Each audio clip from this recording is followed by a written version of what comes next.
Summer camping, sitting on the patio, fires, picnics. What are your favorite bottle and bonds? Well, I'm going to give you mine.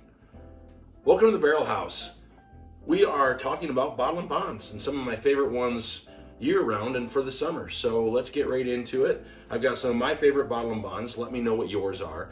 I'm mainly going with budget bottle and bonds. We're trying to do under $50 bottle. I got a few over that, and most of them easy to find. I call those everyday drinkers. I don't mean you're going to drink it every day. That's kind of something that is easy to find.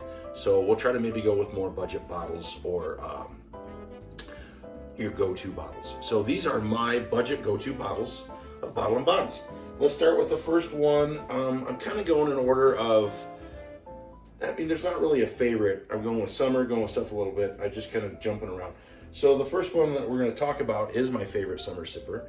And this is a new bottle. I just bottle killed the other one. So this is 1792 Bottle and Bond. Just fantastic. So you know it's at least 4 years. I think this is 5 years. 1792's bourbons are really, really good. Love the sweet wheat, love the full proof, love the single barrel, the 12-year. They're all really good. And then just even the regular small batch, just the one that your budget friendly $33, $34 bottle. This is only about a $45 bottle that you get at the liquor store. I just found out that one of the liquor stores in my area is supposed to be getting a store pick of the regular old 1792. That will be really good, a single barrel store pick. So this is one of my favorites. It's nice, sweet. So it's got corn and wheat in it. Heavy, it's 60, I think it's like 62% corn, about 28% wheat.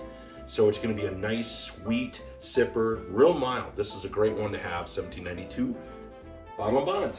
Now we're going to Wilderness Trail. Depending on where you're at, this might be a little harder to find. I see this quite often, and this is a little bit more expensive, probably about a $55 bottle-ish.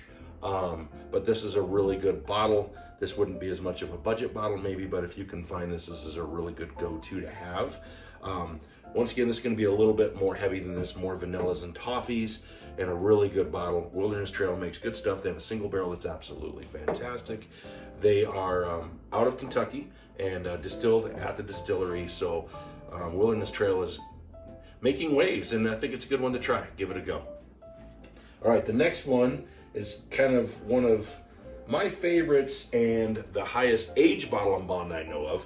This is going to be a little bit more if you want a rye spice, maybe a little bit colder evening. Definitely up camping.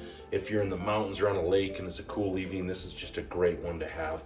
George Dickel, my only Tennessee bottle and bond that I have here, and this is going to have a little bit more of a pepper spice to it. Toffees and caramels, a little bit of oak on it. It's really with a 13-year, really complex, but super smooth.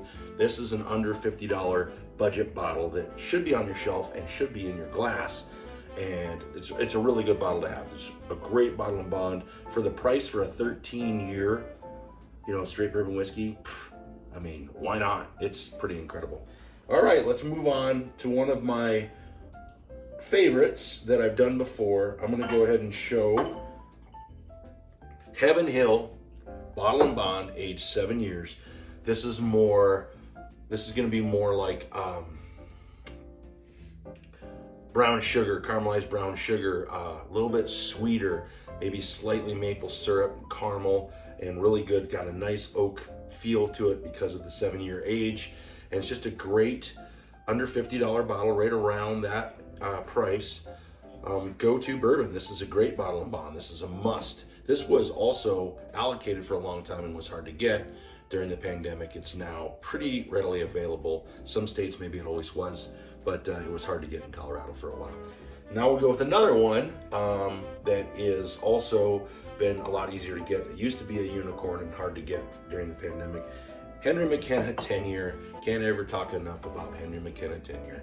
This is an awesome bottle and bond. It has a really nice feel to it. So it's just nice and smooth and oaky and just all your complexities to it. This is kind of stepping up the chain.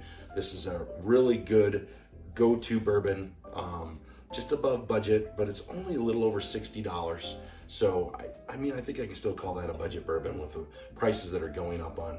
Maybe it not used to be, but just bourbon keeps going up and up and up and up like everything else.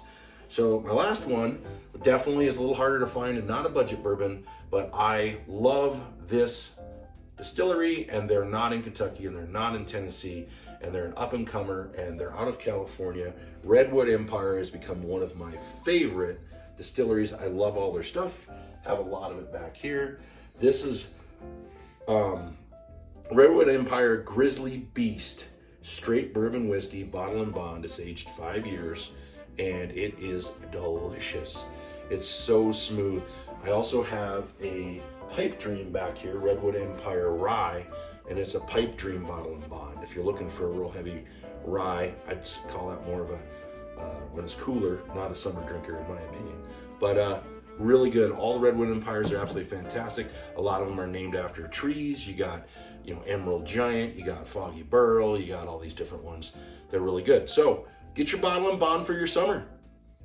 With your camping, fishing, biking, fires, patio out back, enjoy on a lake with your friends. Get yourself a good bottle and bond. One a shelf, one a glass, and cheers, everybody.